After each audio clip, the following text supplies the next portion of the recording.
17-18 sentyabr kunlari Namanganda kambag'allikdan farovonlik sari 3-xalqaro forumi bo'lib o'tdi. Unda mahalliy va xorijiy ekspertlar, xalqaro tashkilotlar va moliya institutlari ishtirok etdi.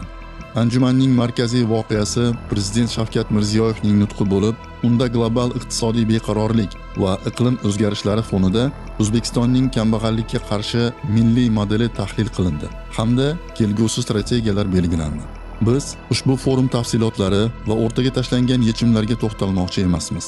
Chunki kambag'allik muammosini aynan mana shu kapitalistik iqtisodiy nizom keltirib chiqaryapti.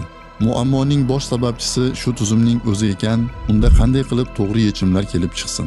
E'tiborlisi, mazkur forum o'tayotgan bir paytda islom.uz rasmiy veb-saytida ko'pchilik ulamolar tarafidan 5-Roshid xalifa nomini olgan Umar ibn Abdulaziz haqida maqola e'lon qilindi.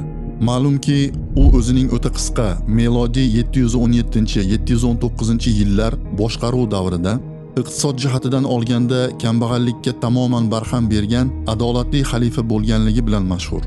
O'zbekistonda kambag'allikka qarshi kurashga bag'ishlangan forum o'tkazilayotgan bir paytda kambag'allikka butunlay barham bergani bilan nom qozongan musulmonlar xalifasi haqida maqola chop etilishi ajoyib tasodifmi yoki haqiqiy yechim islomda ekanligiga bir ishorami? Keling ushbu maqoladan kichik iqtibos keltirib o'tsak. Umar ibn Abdulazizning xalifalik davrlarida keng hududli islom davlatida katta miqdorda zakot mollari to'plangan. Lekin zakot oladigan odam topilmay qolgan. Bu esa o'sha davlatdagi har bir oila zakot berish darajasiga yetgan deganidir.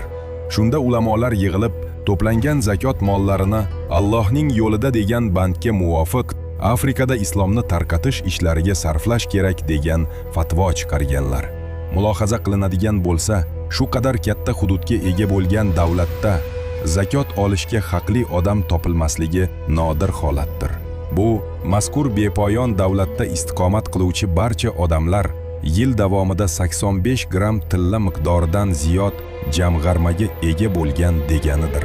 Bunday iqtisodiy to'kinchilik insoniyat tarixida misli ko'rilmagan holatdir. Iqtibos tugadi.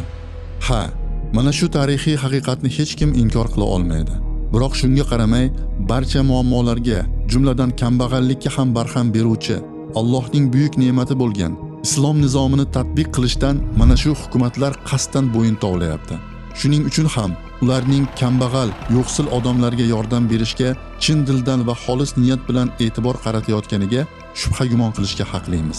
Agar ularning niyati xolis bo'lganda, Umar ibn Abdulazizga o'xshagan xalifalarning islom va uning iqtisodiy nizomini go'zal tatbiq qilib, kambag'allikka qanday barham berganlaridan o'rnak olishmasmidi? Albatta shunday bo'lardi. Chunki islom kapitalizmga o'xshash yaroqsiz yasama tuzumlar kabi muammoning oqibatlariga qarshi kurashishni buyurmaydi, balki e'tiborni ularni keltirib chiqargan sabablarga qaratadi va ularni bartaraf qiladi. Quyida bu ahkomlardan ayrimlarini keltirib o'tamiz. Birinchi, nafaqa ahkomlari. Bu ahkomlar orqali islom har bir nafaqaga haqli odamning nafaqasidan javobgar bo'lgan kishi ustidagi haqqini bayon qilgan.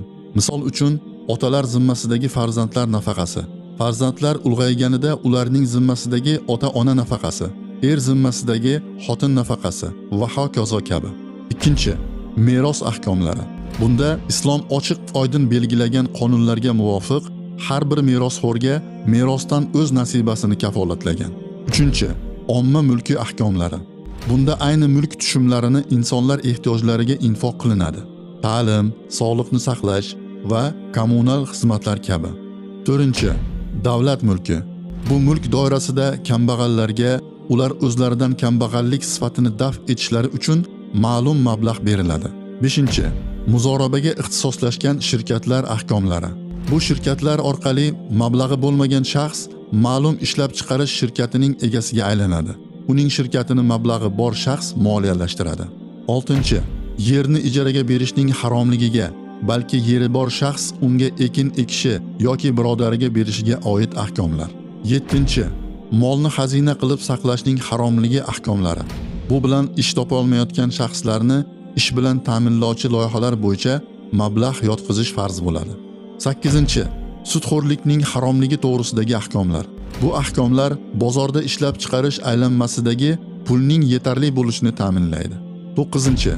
Zakot ahkomlari. zakot mollari molga muhtoj bo'lgan 8 sinfdagi kishiga yetib boradi. 10. Soliq ahkomlari. Soliq jamiyatdagi ochlik va favqulodda qashshoqlik ehtiyojini qondirish uchun maxsus vaqtlarda badavlat musulmonlarga solinadi. Shuning uchun bugungi kunda kambag'allikka qarshi kurashish nomi ostida o'tkazilayotgan mana bunday forumlar yoki har xil tadbirlarning hech bir foydasi yo'q. Balki bu shunchaki kapitalistik tuzumga yamoq solishdan boshqa narsa emas. Mazkur forum hatto o'ziga sarflangan mablag'larni ham oqlamaydi. Haqiqiy yechim esa islomda va bundan boshqasi mehnat va mablag'ni havoga sovurishdir.